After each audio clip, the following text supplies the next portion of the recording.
안녕하세요. 네, 양천구 수라케이크 운영하고 있는 강사 김은성입니다. 반갑습니다. 네, 오늘 제가 말씀드릴 거는요. 이제 앞으로 인테리어에 대한 얘기를 조금 더 드릴 거예요. 공방 창업을 요즘 많이 고민하고 계시고 실질적으로 커피 같은 약간 원볼 베이킹 같은 거를 같이 창업하고 싶어 하시는 분들께서 요즘 많이 창업하세요. 왜? 여름에 아이스 아메리카노를 은근히 많이 사 드시거든요.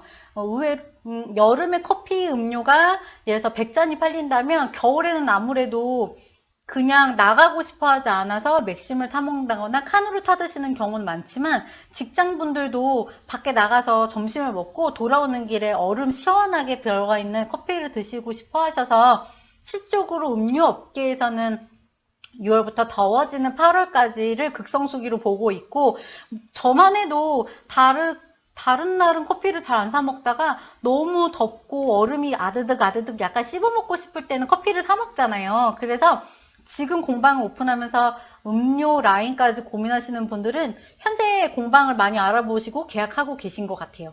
그래서 제일 좋은 거는 2, 3월쯤에 계약을 해서 어느 정도 자리를 잡은 이후에 5, 6월부터 극성수기로 확 올라가는 것도 나쁘진 않은데 지금 계약하시는 분들 조금 빨리빨리 움직이시면 요번 여름 성수기 잘 잡으실 수 있으실 거라고 생각합니다. 물론 이건 떡에 대한 얘기는 아니고 음료에 대한 얘기예요. 저만 해도 여기 공방 계약을 할 때 3월에 계약을 해가지고 5월까지 조금 정신없이 인테리어 같은 거 보완하고 커리큘럼 짜고 뭐 명함하고 간판하고 하느라고 금방 한두 달이 금방금방 지나갔던 것 같아요. 우선은 수도에 대한 얘기를 해볼게요. 네, 수도는 처음에 저 들어갔을 때 수도가 그렇게 중요한지 몰랐었어요, 사실. 아니, 물만 나오면 되지, 뭐가 그렇게 중요해, 라고 생각했었는데, 제가 여러 번 공방을 해본 결과, 물이 은근히 중요해요. 물론 물만 중요한 건 아니에요.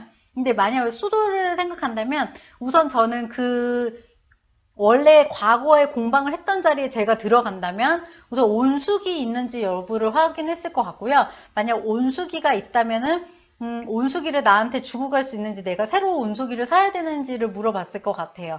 그리고 온수기가 있다고 해서 다 좋은 건 아닌 게 그 온수기의 용량이라는 게 있어요. 그러니까 한 번 뜨거운 물이 나오기 시작을 했을 때 얼만큼 몇 리터까지를 뜨거운 물을 얘가 한 번에 데피는지가 되게 중요하거든요. 예를 들어서 온수기 용량이 되게 작은 걸 구매하시면 이건 온수기가 있는 것도 아니고 아닌 것도 아닌 약간 그런 불편한 상황이 나타날 수 있어요.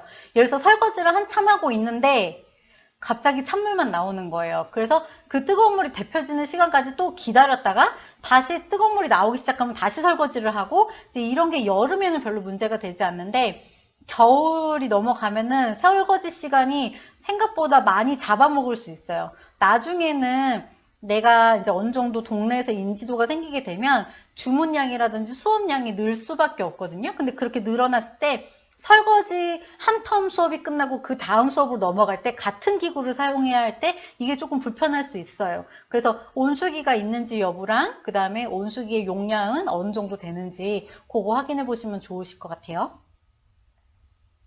두 번째 하수도관이 있는데요. 하수도관 같은 경우에는 이제 물이 나오는 상수도관이 어느 경우 동파 여부를 먼저 확인하셔야 되고요. 그다음에 두 번째로 하수도관도 잘 막히는지, 그다음에 하수도관이 역류해서 올라오진 않는지 그것도 확인해 보셔야 합니다. 세 번째는 정수기인데요. 정수기가 음식업 중에서도 저희가 일반 음식업이라고 하는 예를 들어서 백반을 판다거나 이렇게 음식업을 하는 경우에는 정수기 설치가 의무라고 알고 있어요. 그리고 정수기뿐만이 아니라 알기로는 소독기까지도 들어가야 된다고 알고 있거든요. 그거는 업태와 업종에 따라서 조금 달라지지만 정수기도 설치가 의무여야 되는 업종인지 아니면 설치를 안 해도 되는 업종인지도 한번 알아보시는 게 중요할 것 같습니다.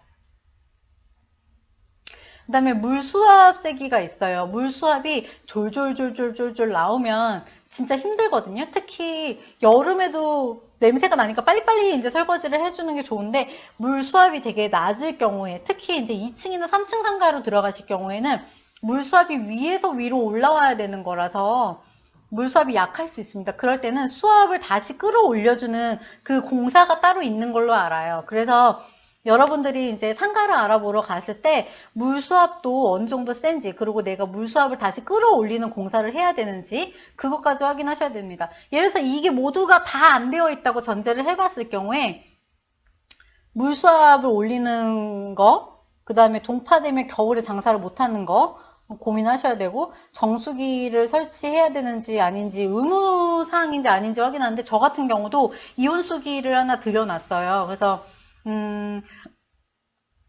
되게 물이 항상 깨끗하게 맛있는 물로 나오게끔 해놨거든요. 그래서 그것도 카페를 같이 하느냐 안 하느냐에 따라서도 되게 다른 것 같아요. 카페를 하시는 분들은 아무래도 물 사용이 되게 빈번하기 때문에 네, 물을 사서 하는 것보다 정수기를 들여놓으시는 데를 되게 많이 봤던 것 같아요. 그리고 하수도관이 역류하는지 안 하는지는 우선 과거에 그 공방을 이용하셨던 분에게 여쭤보면 될 것 같고요. 온수기 같은 경우도 설치가 되어 있는지, 그리고 밑에 바닥에 난방이 깔려 있는 경우에는 당연히 보일러가 설치되어 있으니까 뜨거운 물이 계속해서 나오겠죠. 그래서 제 공방 같은 경우는 지금 바닥에 지금 카페로 되어 있기는 한데 실질적으로 여기 안에 난방이 바닥 난방이 다 되어 있어서 보일러가 들어와 있어요. 그래서 보일러로 뜨거운 물이 언제든 365일 칼칼칼칼 나올 수 있게 해놨습니다. 해놔져 있어요. 네. 그리고 수도 같은 경우에도 그런 경우가 있어요. 원상복구, 모든 상가는 다 원상복구 의무가 들어가 있거든요. 어떤 계약서를 보든 간에 내가 이 상가를 빠져나갈 때에는 원상복구를 시키던지 아니면 요 설비를 그대로 쓸 사람에게 권리금, 그러니까 이 기계 설비 값을 받고 내가 나가던지 둘 중 하나예요. 근데 그럴 경우에 원상복구를 해야만 하는 상가이고 내가 정말 짧게 있다가 되게 금방 여기를 나가야 될 것 같을 경우에는 인테리어를 최소화하시는 게 제일 좋습니다. 인테리어 최소화한다. 뭐냐면 너무 큰 돈을 들이지 마시라는 얘기죠. 저 같은 경우도 처음에 들어갔던 공방 같은 경우에는 벽면이 전부 다 하얀색 톤이었고요. 정말 자그마한 싱크대 하나, 그리고 내가 들고 왔다 갔다 할 수 있는 테이블 큰 거 하나, 그 다음에 오븐, 렉, 냉장고 딱 요렇게만 있었어요. 그러면 내가 여기서 나가야 될 때는 뭐만 들고 가면 되나요? 냉장고는 그 뭐지, 폐가전 파시는 그 아저씨한테 팔면 되는 거고, 오븐기는 집으로 옮기면 되는 거. 그 큰 테이블 하나도 네, 집으로 옮기던지 아니면 중고로 저렴히 팔면 그냥 끝이죠. 근데 만약 지금 제가 이 설비가 다 되어 있는, 제가 인테리어에 조금 신경을 쓴 이번 공방 같은 경우에는 제가 오래 있을 생각으로 계약을 한 마음으로 이제 계약을 한 거예요. 마음이 너무 쏙 들어서. 그럴 경우는 지금 보면 뒤에 쇼케이스도 있고요. 그 다음에 이렇게 가판 같은 것도 이제 해가지고 이쁘게 카페처럼 해놨잖아요. 그래서 이런 경우에는 원상복구하면 진짜 너무 마음이 쓰릴 것 같아요. 그래서 내가 우선 처음 하는 거고 상가에 대한 큰 투자를 할 만큼 금액적으로 여유롭지 않다면 깨끗한 것만 신경 쓰셔서 깨끗한 상가, 깨끗하게만 인테리어 하셔도 괜찮다고 생각합니다. 모든 곳이 되게 화려하고 앤틱하고 뭔가 우아하고 그런 거를 전부 다 세팅해 놓은 공방보다는, 그러면서 더러운 데보다는 집기가 별로 없지만 깨끗하고 뭔가 깔끔한 음식이 나올 것 같은 곳에서 수업을 받거나 음식이 나왔을 때 아무래도 기분이 좋은 것 같아요. 그래서 개인적으로 인테리어에 신경 못 쓰시는 분들은 청결에 굉장히 신경을 쓰시면 더 좋을 수 있다. 심플하게 구성하셔라, 이렇게 말씀드리고 싶어요. 별건 아니지만 저 같은 경우에 초반에 온수기 작은 데였었고, 그 다음에 동파가 있었던 데였고, 그 다음에 물수압도 그닥 높진 않았었기 때문에 불편한 점이 꽤 있었어요. 첫 번째 공방도 그렇고 두 번째 공방도 그렇고 제가 수도에 대해서 잘 모르고 그게 얼마나 내 사업에 영향을 미치는지 잘 몰랐을 때에는 그냥 있는 것만 해도 고맙고 있는 것만 해도 고맙고 막 이랬었다면, 지금 다시 계약하고 내가 오래 머물 공간으로 넘어왔을 때에는 하나하나 다 신경 써서 들어왔거든요.